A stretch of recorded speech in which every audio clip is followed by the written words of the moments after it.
Welcome back to the Fit Dad Club podcast. My name is Travis Jones, and we've got a solo episode today, and we're going to talk about the 9 reasons why people fail to achieve their goals.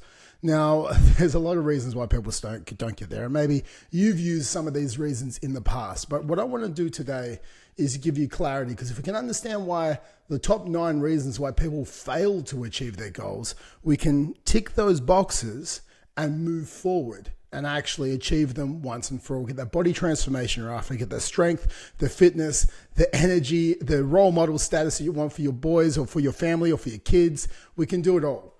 Now, I'm going to list it out, give you a couple of points of each. We're going to wrap it up tight today, but I want you to write down anything that sticks out to you. I want you to generally go, that's what I need to do. I need to stop doing that thing, whether it be too much distraction or whether it be a lack of accountability, whatever it is that jumps out at you today.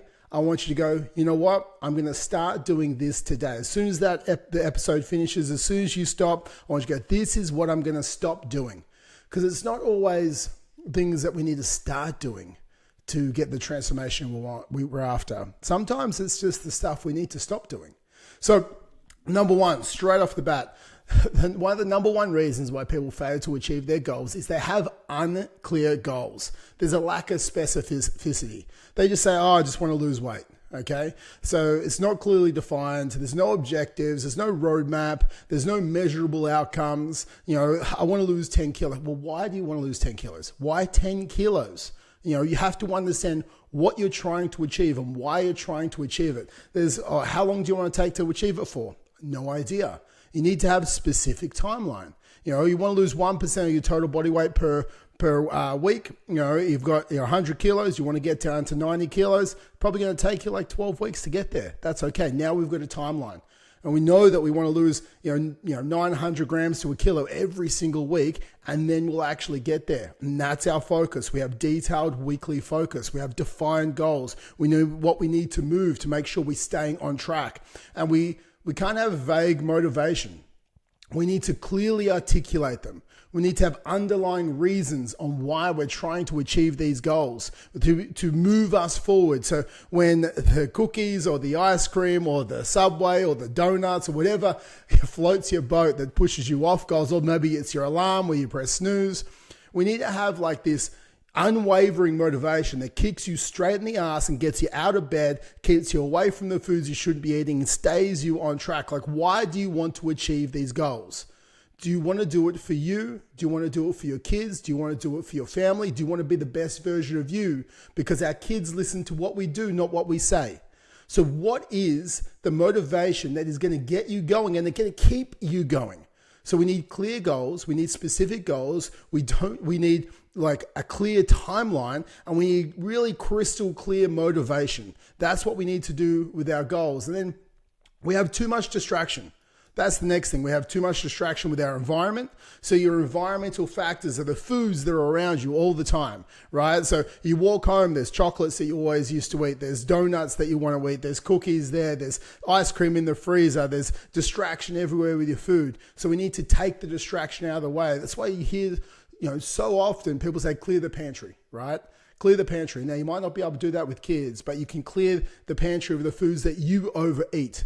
Stop going to the same places. Start shopping somewhere different. If you're dropping by a servo, don't go to that servo with the meat pies anymore, right? Just don't do it. Go to a different servo. Sometimes when we change the service station we go to and we don't go, it changes our behaviors. We want to change the environmental factors where we start to have those kryptonite habits that slip in.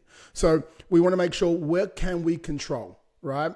Maybe don't go to the morning teas. If you're at the office and Jan always brings in the muffins, don't go have morning tea, right? We need to control our environment. If you can't control your environment, you can't control having the beers on a Friday night when you go down the pub with the boys, just don't go down the pub with the boys for the moment until you start to increase your willpower, until your motivation gets to the next level and you can say no if they aren't a part of your plan.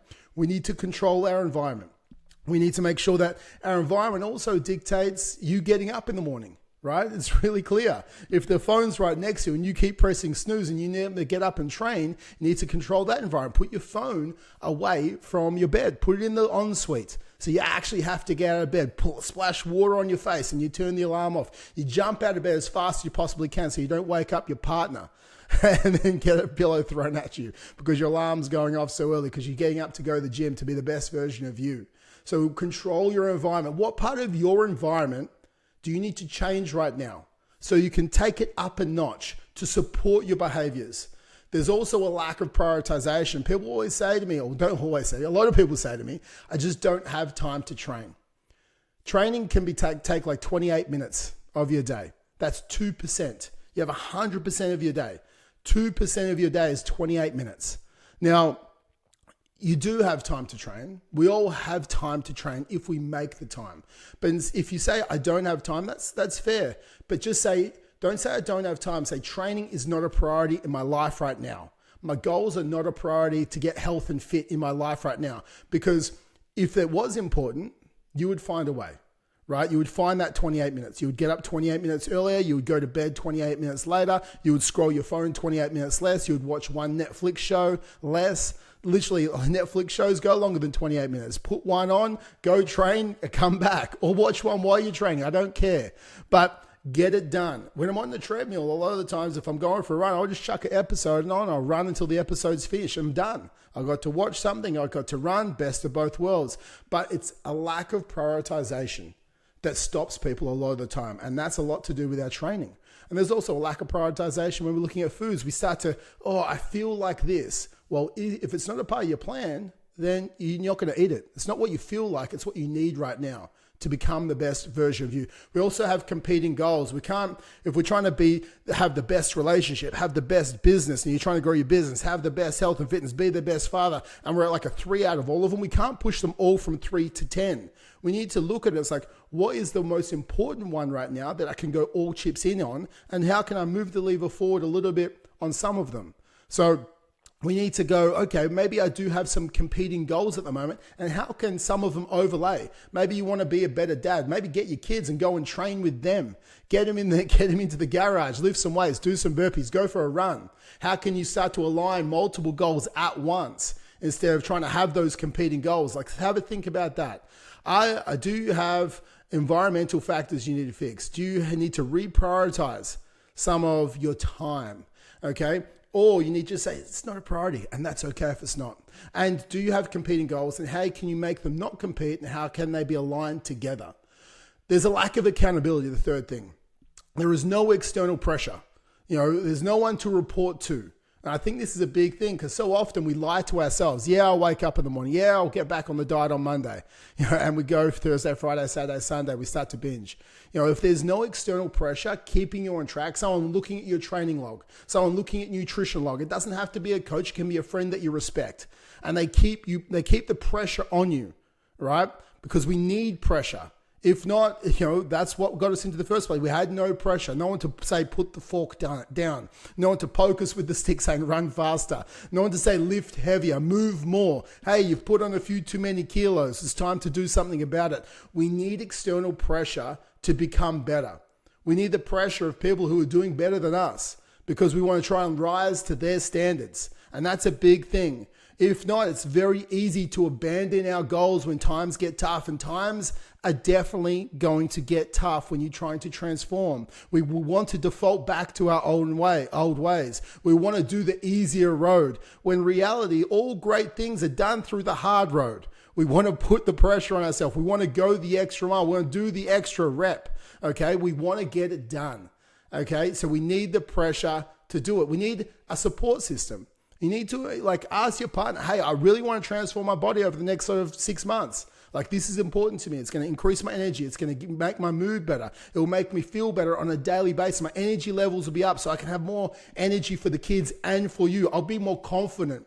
So please, can you support me? If I go to reach something, I want you to smack me in the hand, right? Literally last week with Liv, I'm doing a bit of a carnivore diet at the moment, only because I have some inflammation. I've had a bunch of staph infections this year, and I was like, you know what? I just need to do a bit of an elimination diet, and I need to get my shit together so I can feel great and get rid of these recurring staph infections. So I'm literally no carbs, just meat, just fats for 30 days. That's what I'm doing. Last week, my father-in-law got dinner. He went out to a Korean barbecue, and he got takeaway, brought it home. There was rice, there was meat, there was some veg, and I wasn't planning on this, and I looked at at the rice. It was on the plate in front of me because it's a take-home pack.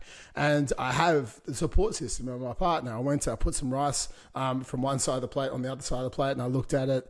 I was like, I'm not supposed to have it, but maybe I will have it. And Liv looked at me, and she's like, you're not eating those right now. You know that. And then I scraped it back off my plate, and I stuck to my plan. Now, I have a support system because she knows my goals are important to me. But in the moment, I was like, I haven't had carbs for 2 weeks. I really want some carbs. And she said no, right? So she helped me become the better version of me because I have a great support system because she knows that my goals are important to me. She knows that getting better and feeling healthy again is important to me. So you need a support system that helps you say no. This isn't what you're having right now. Put the beer down, put the burger down, put whatever you shouldn't be eating down. Stay focused to your goals. So get a support system involved. Maybe you're posting a workout every day to your social media, and that's what you need to do. Maybe you're posting your steps. I don't know. Find a support system that works for you.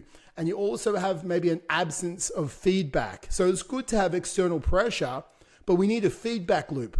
What went well in the last 7 days? What went wrong, and what are we going to do differently? We need to go through those 3 questions every 7 days. What went well is I did my training sessions. What went wrong is maybe I didn't get my runs in, and this is why. What am I going to do different? I'm going to reprioritize my time to make sure I make my runs a priority because I have the Melbourne Marathon in a couple of months. Okay, fantastic. I know I'll make a detailed plan because I have a feedback loop that I go through every 7 days. So you need a feedback loop to make the adjustments. It could be like, I only lost 500 grams last week. Okay, well, what went wrong? I overate here and here. Or maybe I did eat more my calories. Okay, I need to reduce my calories. I need to increase my steps to increase the calorie deficit. That's my feedback loop. So the next week I can lose that kilo of fat.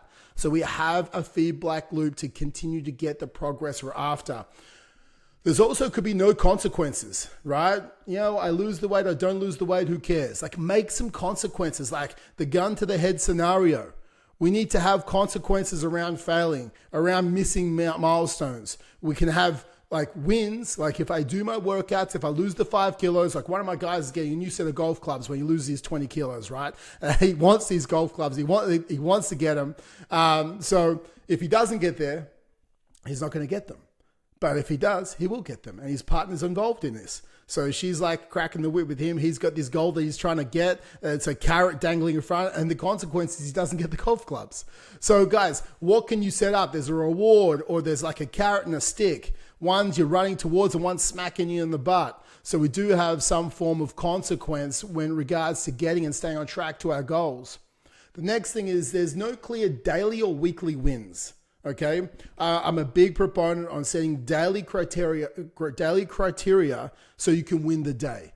And then for us with your fitness, it could be a workout's one point, getting your steps in is another point, and getting your nutrition tracked is another point. It's 3 possible points to win the day, 21 points to win the week, right? If we're anything over 17 or 18 points, we know we nailed the week and we know we're going to move forward. If we're under 15 points, we know that we're not going to win the week. We're like 50% of the week was won.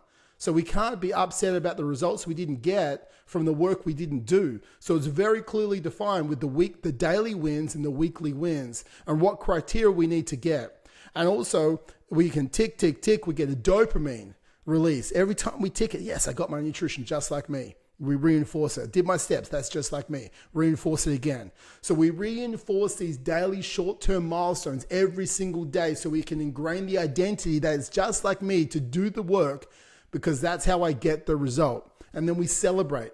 I get 21 points this week. That means I can go get a massage. I get 21 points this week. I can go and do X, Y, Z, right? I can go play 18 holes of golf. I don't know, whatever your goals are, right? Make some celebration in the progress as well.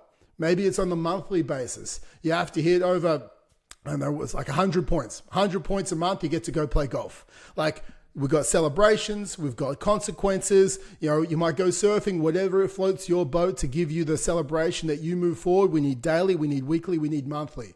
We need a carrot, we need a stick, right? We need defined success markers. We can't have undefined. Oh, we'll get whatever steps I want. Oh, maybe I'll train 3 times a week. Nah, I'm eating clean. What does that mean? How many calories? You don't know. Why did you not lose weight? I don't know. Maybe I need to walk a little bit more, maybe to eat a little bit less. I don't know. I'm not tracking anything because we're not measuring anything. We can't manage it. So we need to measure what we want to manage, and then we can start to change it if we're not getting our results in the defined time that we want to get them in. And there's a disconnection from our long-term goals. You might say, I want to lose 20 kilos. You don't put a time frame on it. And then we sort of leave it to Parkinson's law. We try and lose, maybe you have an event, you're going on a holiday in 6 months' time. You want to lose 20 kilos for it so you can feel good on your holiday. And then you wait till the last month. You procrastinated for 5 months because you didn't have the weekly goals that led up to the long-term goal, the 1 kilo a week for the 20 weeks. Instead, you got it 1 month out and you're doing some crazy man shake diet to try and lose that weight, which is not going to set you up for success long-term. Your metabolism is going to be shot and you're going to put the weight back on as soon as you lose it. So daily and weekly clear wins. Maybe you have a lack of motivation. Big thing, reason people fail. There's no emotional drive. Remember, for me, I want to be the best role model possibly for my kids. I want them to look up to me and go, Dad is my dad. He is strong, he is fit, and I want to be as fit as I possibly can be so I can play with them and run with them and work out with them and have that emotional connection with them as long as I possibly can. And that is the strongest reason for me to stay motivated with my training. You know, there's passion in it. You can hear this passion in my voice about it, right? Because I just want to do it for my kids. I want to be that person for my kids. I don't want to say I want to achieve these goals and don't achieve them. Because when they want to achieve their goals, I always tell them it's a bit of hard work and grit, right? You can develop the skill, persevere, keep going. But I can't be hypocritical if I'm not achieving my goals because I couldn't have a bit of grit. I couldn't have a bit of perseverance. I kept falling prey to, short-term waivers in my motivation. And I kept going into gluttony because I felt like a donut, or I felt like overeating today, or I felt like pressing snooze today because I can't stay focused on my motivation, on my long-term success. So why should they? So I have this passion for me and for them. My low energy levels, that's gonna waver my motivation. So it makes my recovery a priority. I make sure I get to sleep at the right time. I make sure I have a nighttime routine where I wind down. I stop scrolling my phone at night. My phone's not next to my bed where I scroll in the middle of the night or when I wake up. So I get out of bed and get moving. It doesn't take me half hour of scrolling to get out of bed. So we want to prioritize our energy levels. We want to go for a couple of little walks throughout the day so we still feel good, because when our energy goes down, we want to try and artificially boost our energy with food. That is what we do, food and caffeine, right? So instead, we can move our feet, we can move our body. Motion creates emotion. So if we go for a walk, we're going to feel better. And then again, the lack of reward is going to have a lack of motivation. So what is the reward that is going to drive you to keep moving forward? There's this other one, which is an analysis paralysis, right? We overthink it. We overthink our decisions about dinner. We overthink our decisions about food in general. We overthink our decisions about training. We don't just follow, simple is sometimes better. Eat the same breakfast every day. Eat the same lunch every single day. Have a 7-day dinner rotation. You've planned it out and then you just execute. You get sick of one of the dinners, you rotate it out of the rotation, you put something else in. Get sick of your lunches, have a different meal prep to have. Get sick of your breakfast, have one of quick mornings, I have a shake. Mornings where I have a bit more time, I have an omelet, right? Stop trying to think every single meal. Already plan for it. You don't have to think. You're not going to get decision fatigue. Just hit the meal and get it done. With your workout plan, right? The most over-engineered workout plan that could be the best but you can't adhere to isn't the best. Something simple, something you can do, something you can get in daily. 2% of your day, it's just 28 minutes. Get it done. Simple that actually gets executed is better than elaborate that doesn't get executed or gets executed poorly.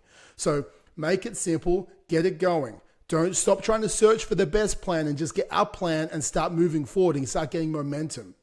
Stop looking for more information. You just need to eat less shit. You need to eat more healthy food, unprocessed food. You need to lift heavy stuff and you need to do more steps. Start focusing on that. You don't need more information. You need more action. That's what you actually need.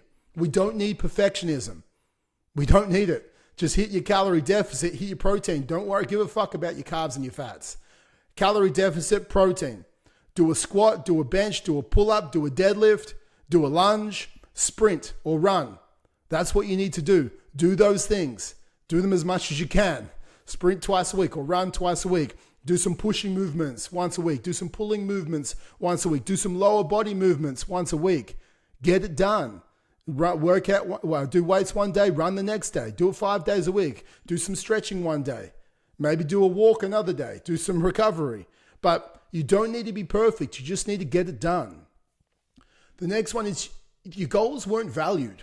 You maybe said, I want to get abs or I want to lose weight from external influences. Goals based on other people's expectations on you rather than your own personal desire. So when it's based on other people's expectations, we generally go a little bit and then we'll stop. We'll go a little bit, we'll stop. But we need to make sure that we want to achieve it for us, for our reasons. We need to value these goals and look at the long-term ramifications. Be more concerned about your current trajectory than your current results. Which trajectory are you going in right now? Be concerned about that. Are you putting on a couple of kilos every year? 10 years, going to be another 20 kilos overweight. Are you losing a couple of kilos every year? Are you getting fitter every year? What's your trajectory right now? What's the value around that? There's a misalignment maybe with your goals and your values. You have to look at, what are my personal values? What are they? Where do you value your health and fitness in your life? Do you value it at all? Where do you value, eating and being gluttonous? Would you value it or you don't value it? Where do you value drinking and binge drinking on the weekends? I don't know. How do you value this? Write this down. Have a think about it. Because I want to know where are your values. For me, my health and fitness is the biggest for me. Because if I'm healthy and fit, I can be a better partner. I can be a better business owner. I can be a better dad. I have more energy with my kids. I'm more awake at nighttime so I can read to them. I'm more energetic so I can play with them. I'm more energetic for my partner. I'm in a better mood for my partner. I'm more cognitively aware at work so I can stay focused and less distracted. Being health and fitness is my biggest. My family is my second. My business is my third. That is my values alignment for me. That is not selfish to have my health and fitness first. It doesn't mean I over prioritize my workouts. You can have your values, okay, but then you can make sure you prioritize throughout the day when you do it done. It's called scheduling. But where do you value your health and fitness? And maybe you need to bump it up the ladder a little bit because that will create a better version of you for the rest of you and for everyone around you. So we need to go, what is the long-term benefit of reprioritizing the values and where I put my health and fitness in the value ladder in my life? There's a lack of planning is the next one. There's 3 left to look at. There's a lack of planning. We don't plan when we're going to work out. We don't plan when we're going to eat. We don't plan what we're going to eat. We don't plan for unforeseen obstacles. There's going to be obstacles. Why don't you plan for them? When I go out, I'm going to look at the menu beforehand. When I go and have beers with the boys, I'm going to have 3 beers. I'm going to control where I go and see the boys. When I go out on the weekends, this is what I'm going to eat. If I go to the movies, this is what I'm going to do. If I'm going to someone's birthday, this is what I'm going to eat. Doesn't mean you can't have the cake, but you already have a plan. You know the obstacle. Okay, so instead of it making you go into this all or nothing mentality, you understand if you're trying to get your workout in, you have a plan. If you have a busy weekend, you know what time you're going to work out, you know what time you're going to wake up, you know what you're actually going to do, right? You have a plan for it. If you can't make it to the gym, you know what you're going to do at home to get that workout in. So look for the obstacles and have the if, when, then scenario. If, when I can't work out on the weekend at the gym, then I do this. If when I can't plan my meals at night, then I'll eat this. If I have to eat out at work, then I'll eat that. Have your obstacles, have plans for your obstacles so you don't fall down in this decision fatigue again. We need to make sure we're having adequate resources towards these goals. So whether it be food, whether it be money, whether it be people, whether it be skill set, we need to make sure that we plan so we have the right skills in place to make sure we can actually move forward. Have a plan. If you fall off plan, this is what I do to get back on, right? We've talked about this before. I start small, I build momentum, and I get back on track. I don't go straight back into 14,000 steps a day. I just start hitting 8,000 steps a day again. I'll win for 7 days, then I'll bump it up. I start small, I win, I build momentum, and then I make things progressively harder to try and get those wins on the board again so I can feel like more of a winner.